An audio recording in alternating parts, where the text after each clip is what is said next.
For some time now, it's a bit of my bucket list to do a video or have a YouTube channel.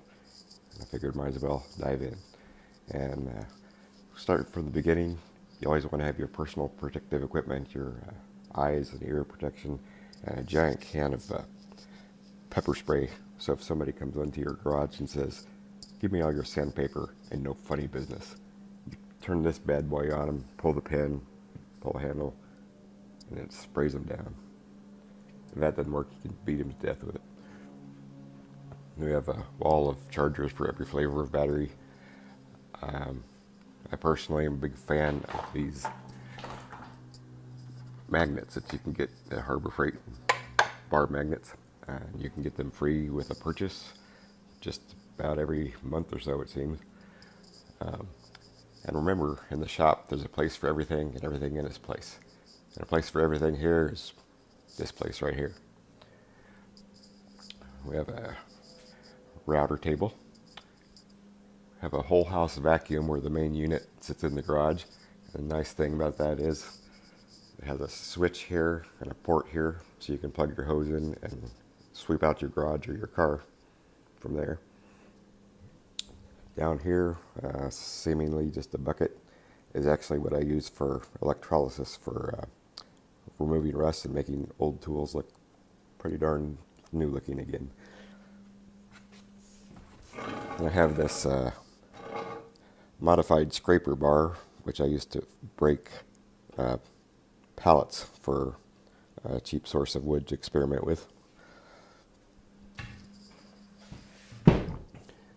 Moving right along here, we have a garage door.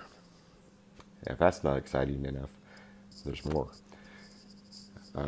One comment on the garage door: if you ever get your garage door replaced, don't get a heavy wood one. Get a something else, and get some windows, because they really let the light in. It helps a lot when you want to work without the neighbors watching. Have a sliding compound miter saw here, which is great, except it really makes a lot of dust. And it's not just a lot of dust. If the dust is all in one spot, that's not too bad, but it just throws it all over the place. So what I did was I put some Gorilla Tape here to better funnel it into the chute. And then I don't even use a vacuum cleaner. I just have it drop directly into a bucket. And that works quite well. So there's one tip for you. And then I have an old Dara and James Toolcraft 6-inch by 48-inch belt sander that came on I got it from some guy on a hideous looking rotten plywood base. And I put a new base that's with the belt tensioned by this hefty motor.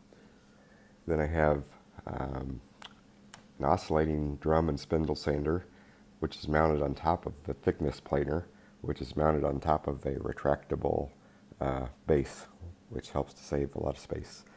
And back here I have a fold-up, the blue thing is a metal workbench for welding. I also have a abrasive cutoff saw, which is basically a giant stationary grinder, and other tools. And as they say, you never have too many clamps. And over here I have a workmate, which is also lifted high off the ground, also on a mobile base.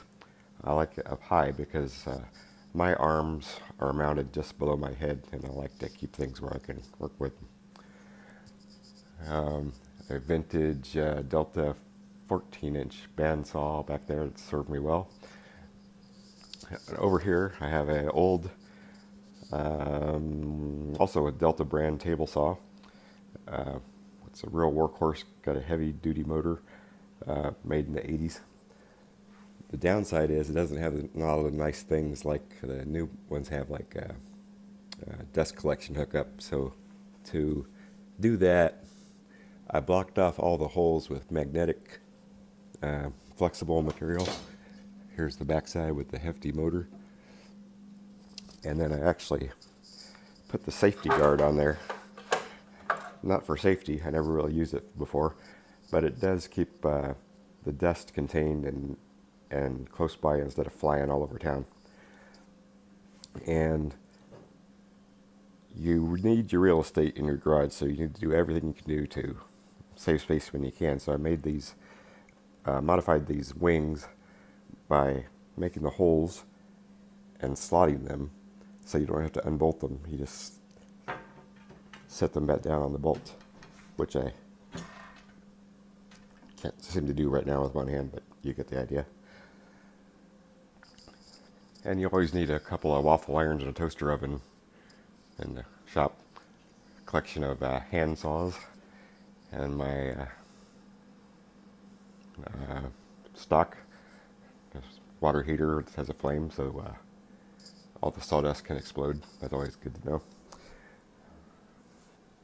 A drill press, which is on another workmate, which is on another retractable stand, so I can move it around, sweep underneath it, and so forth.